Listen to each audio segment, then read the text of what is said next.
바랄교 성도 여러분, 한 주간도 평안히 잘 보내고 계시지요? 오늘도 열왕기상 말씀을 가지고 수요 예배를 드리고자 합니다.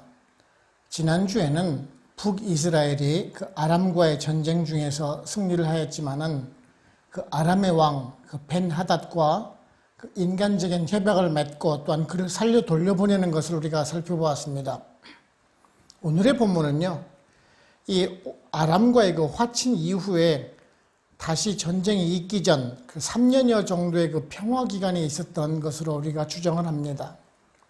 아합 왕은요, 이스라엘 지방, 그러니까 사마리아에서 38km 정도 떨어진 그 이스라엘에 다른 왕궁, 별궁이 있었던 것을 우리가 알게 됩니다. 그 별궁 옆에 나봇이라는 사람의 포도원이 있었는데요. 너무 탐스럽게 농사를 잘 지었던 것으로 생각이 됩니다. 그래서 아합 왕이 이 포도원을 갖고 싶어서 욕심을 내게 됩니다. 그래서 이 나봇에게 제안을 하게 되죠. 그 포도밭을 나에게 주게 되면은 내가 더 큰 포도밭을 주거나 아니면 그에 상응하는 값으로 주겠다라고 말입니다. 그런데 하나님께 받은 토지는 사고 팔 수 없는 것입니다. 만일 이것을 팔게 된다면 하나님의 계명을 어기게 됩니다.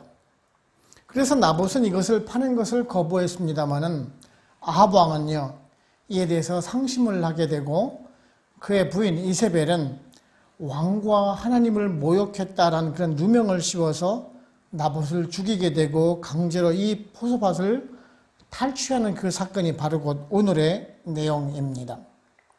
당시 그 북이스라엘이 얼마나 타락하고 부패했는지를 우리가 잘 알 수가 있습니다. 그 죄악의 끝이 어디를 향해 가고 있는지 아주 잘 말씀해 준다라고 할 수가 있을 것입니다. 결국 이러한 죄악의 끝은 아합의 종말로 이어지게 됩니다. 우리가 여기서 주목해야 될 사항은요, 먼저 그 죄를 행함에 있어서 그 하나님의 이름을 팔고 있다는 것이고요. 또 하나는 그 지도자가 부패하였음에도 불구하고 그것을 보고 있음에도 불구하고 같이 동참하고 있는 그 이스라엘의 장로들을 보고 있는 것입니다. 악을 지적하고 바른 길로 가도록 옆에서 지도하지는 못할 망정 동참하고 악을 행하고 있는 모습을 보면서 북이스라엘과 아합에 대한 하나님의 심판이 임박했다는 것을 또한 우리는 알 수가 있을 것입니다. 오늘은 이런 나봇의 그 포도원을 탈취하는 그런 불법을 저지르고 있는 모습을 살펴보면서 우리들에게 또한 어떤 은혜를 주는지 한번 알아보도록 해보겠습니다. 첫째는요, 탐욕이 범죄의 원인이 된다는 것입니다. 2절을 보시면은 아합이 나봇에게 말이르되 내 포도원이 내 왕궁 곁에 가까이 있으니 내게 주어 채소밭을 삼게 하라. 내가 그 대신에 그보다 더 아름다운 포도원을 내게 줄 것이요 만일 내가 좋게 여기면 그 값을 돈으로 내게 주리라 라고 말씀하고 있습니다. 아합 왕은요, 그 사마리아에 자신의 왕궁뿐만 아니라 이스라엘 지방에 자신의 그 별궁을 두어서 그곳에서 휴가를 즐긴 듯 합니다. 이스라엘은 그 사마리아에서 약 38km 정도 떨어진 곳에 있습니다. 그 별궁 옆에 포도원이 하나가 있는데 그 주인은 나봇이라고 기록을 합니다. 아합은 지금 그 자신의 그 왕권을 이용을 해서 그 나봇의 포도원을 가지려는 그런 욕망이 있는 것을 보게 됩니다.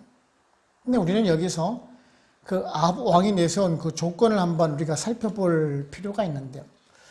아합은 만일 그 포도원을 자신에게 준다면 더 아름다운 포도원을 줄 것이고 그렇지 않으면 적당한 합의금으로 보상을 하겠다라는 말을 해주고 있습니다. 이렇게 아합 왕의 말을 들어보게 되면 매우 흡족한 거래를 할 수 있을 것이다 라고 생각을 하고 있는 것이 우리 보통 사람들의 생각입니다. 뭐 더 좋은 포도원을 주거나 아니면은 합당한 금액을 준다라고 하는데 마다할 이유가 없겠지요. 그리고 또한 상대는 왕입니다. 절대 권력을 가진 왕이 그 제시하는 조건에 토를 단다는 것 자체가 거부할 수 없는 어려운 조건이기도 할 것입니다. 또한 아합 왕은요, 자신의 권력으로 충분히 그것을 빼앗거나 살 수 있을 것이다라고 생각을 했을 것입니다. 그런데 그 아합 왕이 한 가지 잊고 있었던 것이 있었습니다. 그것은 바로 곧 성경 레위기 25장 33절의 말씀 규례입니다. 토지를 영영이 팔지 말 것은 토지는 다 내 것임이라. 너희는 나그네요 우고하는 자로서 나와 함께 있느니라 라고 말씀하고 있습니다. 즉, 이 토지의 그 궁극적인 주인은 여호와 하나님이시고 하나님께서 허락하여서 배분해 준 이 토지는 사고 팔 수 없다라는 점입니다. 즉, 이 포도원은 거래 대상이 아니라라는 점입니다. 토지 문서상 적힌 그 이름은 단지 그 땅을 빌어서 사용할 수 있는 권한만을 가진 것이지 원래 주인은 하나님 것이다라는 것이 당시 그 이스라엘 사람들이 가지고 있는 그 토지의 관념입니다. 그렇기 때문에 아무리 포도원이 마음에 들어서 그것을 가지고 싶어 해도 가질 수가 없다라는 것입니다. 아합은 이제 자신이 이 포도원을 가지고 싶어 하는 그 욕심을 떠나서 정말 어떻게 해서든지 소유하고자 하는 그 탐욕으로 발전을 하게 됩니다. 결국 부인인 이세벨의 모략에 의해서 이 포도원을 탈취하는 모습을 보실 수가 있는데요. 이 이세벨의 죄는 정말 참 여러 가지 죄가 있는 것을 보게 됩니다. 우선 보게 되면 거짓 증거하고 살인을 저지르게 되죠. 도둑질과 함께 남의 것을 탐내는 죄 등 그 10계명 중에서 6번째, 8번째, 9번째, 10번째 계명 이렇게 4가지 죄를 다 저지르게 됩니다. 탐욕이 이렇게까지 큰 죄로 번져가는 것을 보게 됩니다. 많은 사람들은요, 좀 더 많이 가지려는 그런 욕심을 가지고 있습니다. 자신이 보기도 충분한 양을 가지고 있음에도 불구하고 더 많이 쌓으려 한다라는 것입니다. 그 욕심이 점점 탐욕으로 변해간다라는 말씀입니다. 인간은 재물이나 권력을 한없이 가짐으로 인해서 그 만족을 찾으려고 하는 그 탐욕의 마음을 대부분 사람들이 가지고 있는 것을 보게 됩니다. 그런데 분명 하나님께서는 이런 것은, 이 탐심은 죄라고 하나님께서 분명하게 말씀을 해주시고 계십니다. 누가복음 12장 15절을 보시면요, 삼가 모든 탐심을 물리치라. 사람의 생명이 그 소유에 넉넉한 데 있지 아니하니라 라고 말씀하고 계십니다. 그렇습니다. 우리가 많이 가진다고, 더 쌓아놓는다고 우리가 더 오래 살거나 더 잘 사는 것은 결코 아니라라는 말씀입니다. 더 가지려는 그 자체가 이미 탐욕의 마음이고 이것은 죄라는 말씀입니다. 사실 탐욕은 우상숭배입니다. 하나님을 섬기는 것이 아니라 이미 물질이 그 신이 되었고 우상이 되어서 그것을 숭배한다라는 말씀입니다.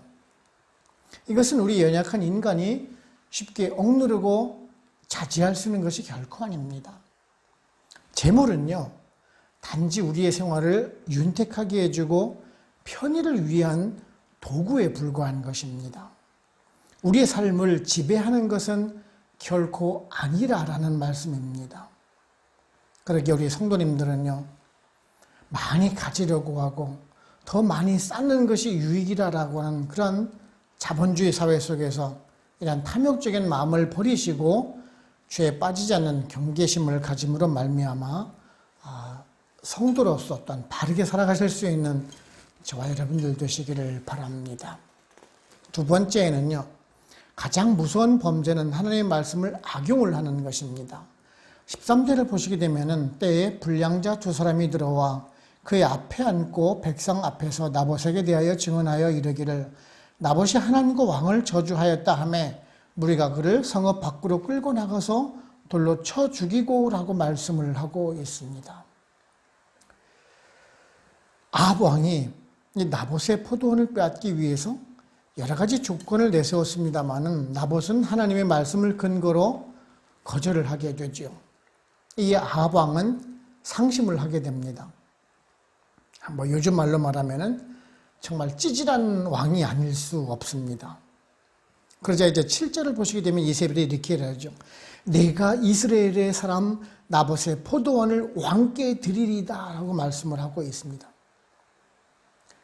이 말씀을 이제 원어로 보시게 되면은 이 두운법 문장이라고 하는데요. 이 내가 이스라엘의 사람, 그러니까 즉 내가라는 말을 강조하고 있는 모습을 보게 됩니다. 아주 교만한 이세벨의 모습을 보게 됩니다. 오늘 말씀을 보시게 되면은 그 우상을 숭배하고 있는 이세벨이라 할지라도요, 하나님을 몰랐을 리가 없습니다. 이방 출신의 왕비이지만 그래도 백성들이나 신하들이 그 이스라엘의 땅과 기업은 매매를 하거나 빼앗을 수 없다라는 것을 분명히 알고 있었을 것입니다.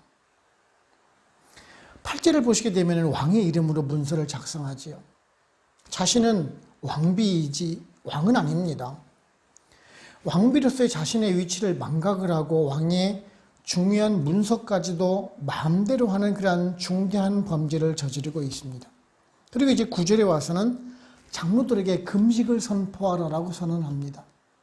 성경에 의하면 이 금식은 국가적인 재난이 닥쳤을 때나 고난이 있을 때 선포하는 것입니다. 즉 이세벨은 금식이 무엇인가를 알고 있었다는 것이죠. 그리고 이제 13절을 보시면은 왕과 하나님을 모욕한 죄로 물어서 돌로 쳐 죽일 것을 사주하고 있습니다.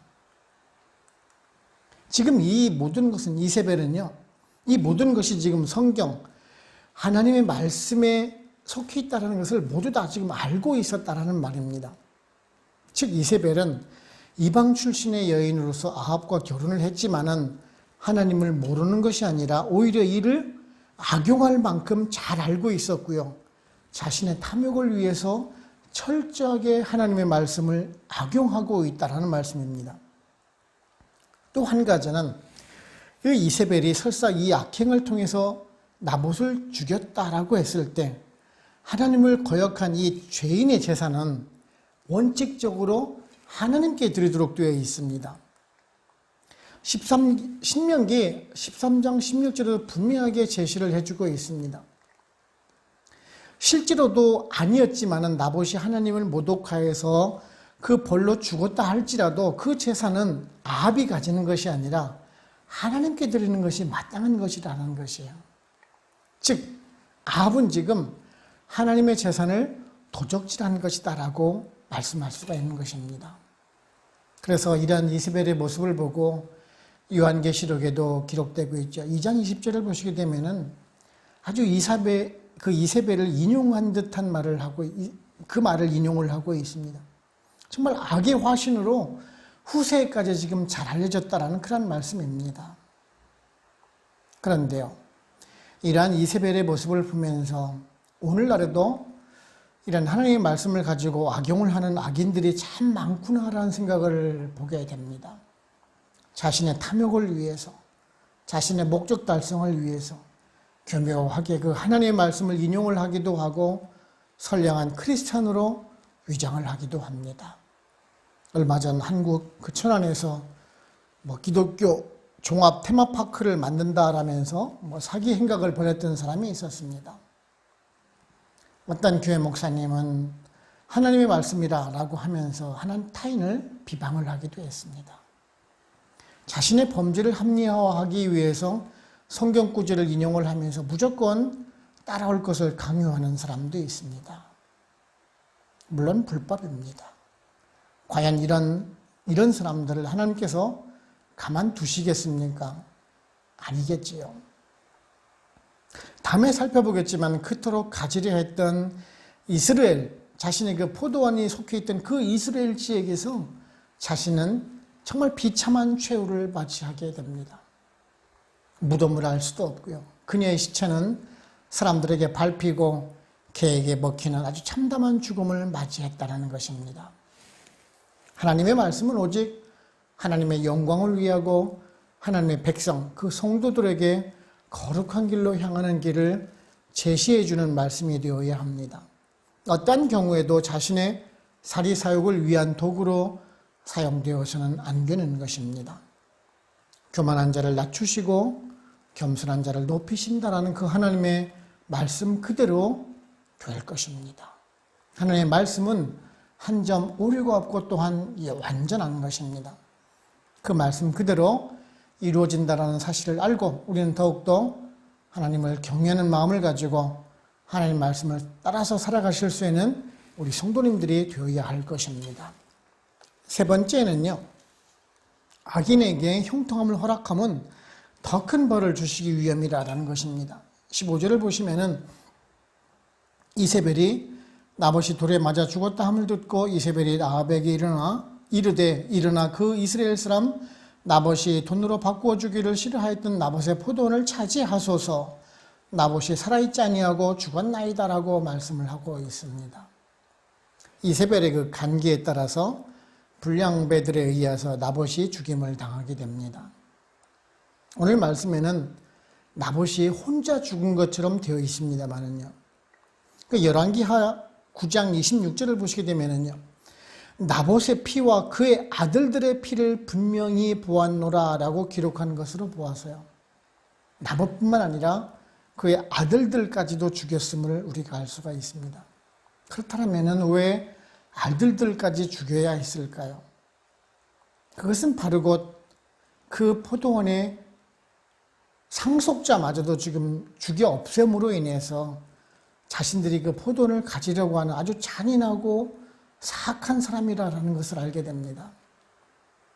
우리는 이 나봇의 죽음을 보면서 한 가지 의문을 가질 수가 있는데요. 과연 하나님의 말씀을 지키기 위해서 자신의 목숨을 버리는 것이 옳은 것인가라는 생각을 가질 수가 있을지도 모르겠습니다. 나봇이 아합 왕의 그 제의에 대해서 그냥 순순히 수락만 했어도 이렇게까지 가족의 죽임을 당하는 일은 없었을 것입니다. 아니, 아합 왕의 말을 들어줌으로 인해서 아합 왕으로부터 그 칭찬과 함께 막대한 그 보상을 받았을 수도 있습니다.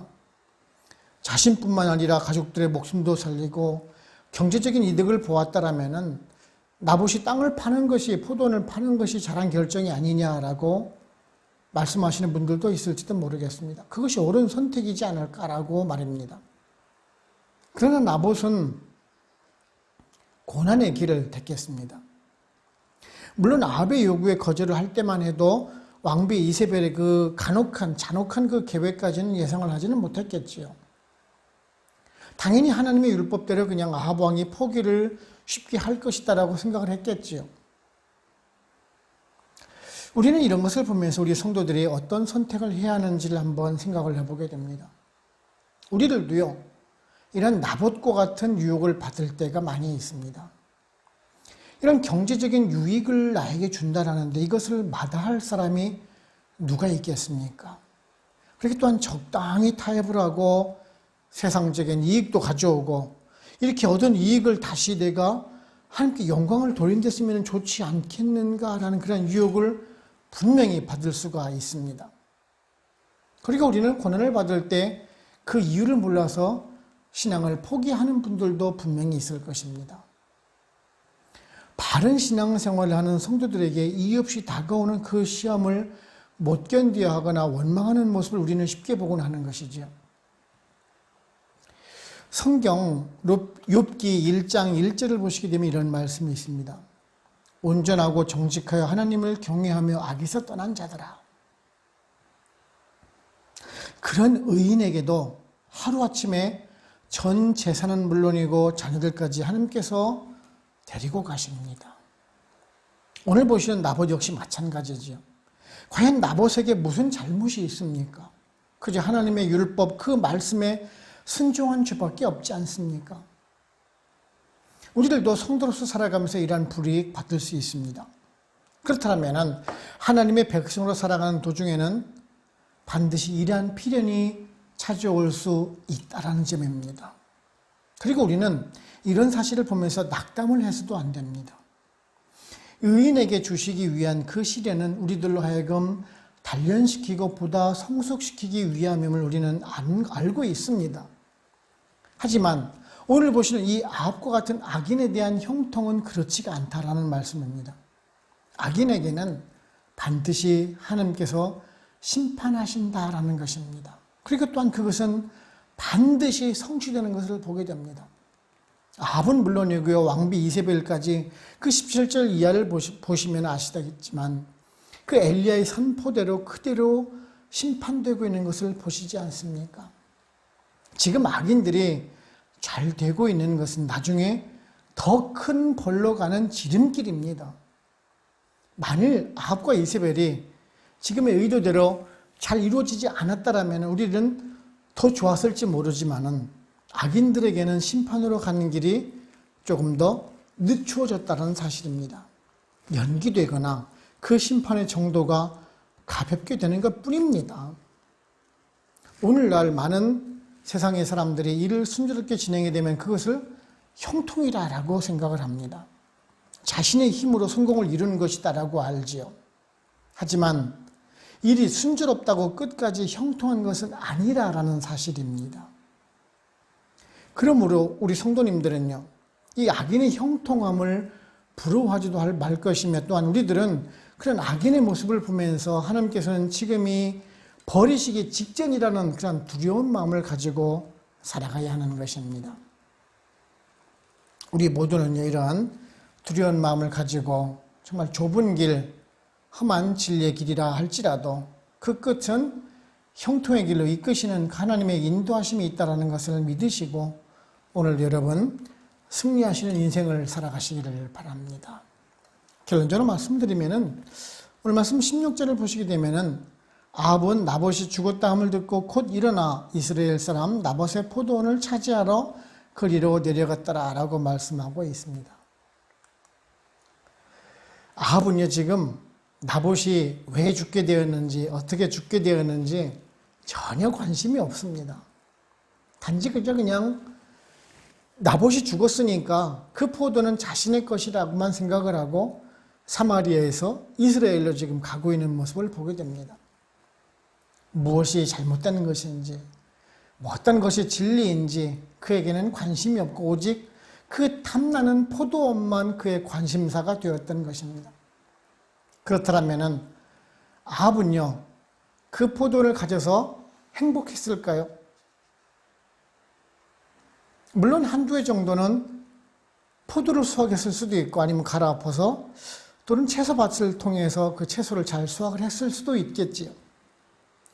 성경에는 기록되고 있지 않지만 또 다른 더 좋은 포도원을 보면서 다시 탐욕의 마음을 가지진 않았을까요? 라는 생각을 가져보게 됩니다. 아합은 결국 하나님의 심판을 받아서 죽음으로 가야 했습니다. 우리들은 이런 것을 보면서 바로 앞에 있는 그 재물이든 권력이든지 간에 이익이 있을 때 그것이 바르고 그것이 정당한 것인가라는 것을 우리는 살필 수 있는 사람이 되어야 합니다. 오늘날 세상은 오직 나에게 이익이 된다라면, 돈이 된다라면 그저 그냥 물불 가리지 않고 달려드는 사람들을 보곤 합니다. 그렇게 벌어서 하나님의 일을 위해서 쓴다고 하는 사람들이 있습니다. 하지만 하나님께서 그런 재물을 기뻐 받아주실까요? 결코 아닐 것입니다. 하나님의 말씀에 비추어서 옳은 것을 받아주실 것입니다. 오늘 보시는 아합처럼요, 탐욕으로 말미암아서 결국 하나님의 준엄한 심판만을 기다리고 있다는 사실을 우리가 깨닫고요. 여러분들은 오직 옳고 바른 길만을 취하심으로 인해서 하나님께서 기뻐하시고 또한 그러한 좋은 것을 다시 하나님께 드려나가는 귀하고 복된 우리 베들교회 성도님들 다 되시기를 주님의 이름으로 축원을 합니다. 아멘. 기도하겠습니다. 하나님 아버지 감사합니다. 오늘도 저희들에게 귀한 말씀을 통해서 깨달음을 주시니 감사를 드립니다. 악을 향해 파멸의 길을 가고 있던 그 아합과 왕비 이세벨을 보면서 사람이 얼마나 그 탐욕이 무서운지를 깨닫게 됩니다. 오늘날 우리 주변을 돌아보게 되면은 오직 돈이면 다 된다라는 생각, 어떻게 쓰든지 간에 돈만 벌면 된다라는 생각, 정말 수단과 방법을 가리지 않고 돈만을 찾아서 마치 그 등불의 불나방처럼 달려들고 있는 그런 탐욕에 가득 찬 현대인들을 보곤 합니다. 꼭 우리들도 그런 모습이 진리인 것처럼 물질이 평안과 안정을 가져다 줄 것처럼 생각하면서 따라간 우리들이 아닌지 한번 이 시간 반성하면서 돌아보게 됩니다. 세상은 그 물질적인 그 유익을 위해서 갈 것을 권하고 있지만 우리 믿는 사람들은 그것이 헛된 것임을 또한 알기를 원합니다. 오직 여호와 하나님만이 우리의 진리가 되시며 예수 그리스도의 보혈의 피가 우리를 구원하여 준다는 것을 우리가 다시금 깨닫기를 원합니다. 그래서 물질이 주는 위안보다는 하나님 말씀으로 우리가 위안받게 하시고 사람으로 안정을 찾기보다는 기도로 주님과 교통함으로 찾게 하시고 재물 쌓음을 자랑하기보다는 베풀고 나누는 것으로 하나님의 기쁨이 되는 삶을 살아갈 수 있는 우리 베들교회 모든 성도님들이 다 되기를 소원을 합니다. 이 또한 남은 한 주간도 주님의 인도하심과 또한 보호하심을 체험해 가면서 주님과 동행하는 귀한 한 주를 살기를 또한 소원하옵고 우리를 죄에서 구원하신 예수 그리스도의 이름으로 감사하며 기도하옵나이다. 아멘. 축도를 마칩니다. 지금은 우리를 죄에서 구원하시는 예수 그리스도의 은혜와 하나님 아버지의 크고 크신 사랑하심과 성령님의 인도하시고 역사하시고 우리와 같이 교통하심이 베들 한인교회 모든 성도님들과 그들의 가정과 직장 그리고 사업장 선교지와 베들교회 위에 지금으로부터 영원토록 함께 합시기를 간절히 축원하옵나이다. 아멘.